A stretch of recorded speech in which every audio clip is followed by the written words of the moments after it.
When was the last time you went to work on a horse? Not many of you have done that in a long time. Why? Because the horse was replaced by a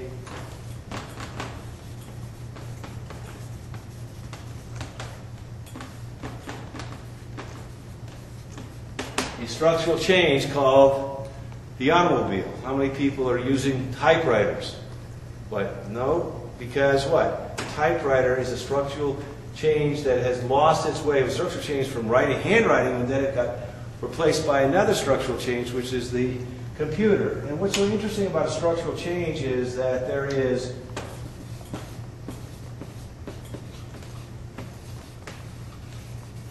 no going back. And even more importantly is that it doesn't go back. What's going to replace a structural change will always be another one. And since there's no going back, you also have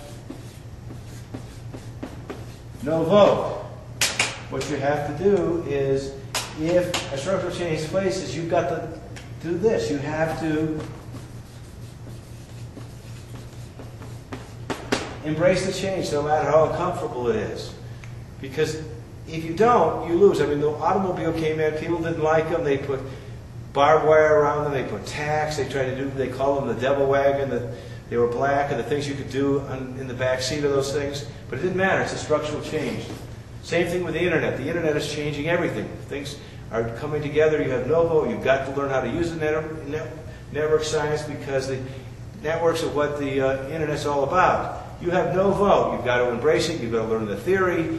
You have to be willing now to take a leadership position for yourself whenever you come across a structural change. And that's very different than a cyclical change, which is the interest rates on mortgages or ties as they get wider. Those come back.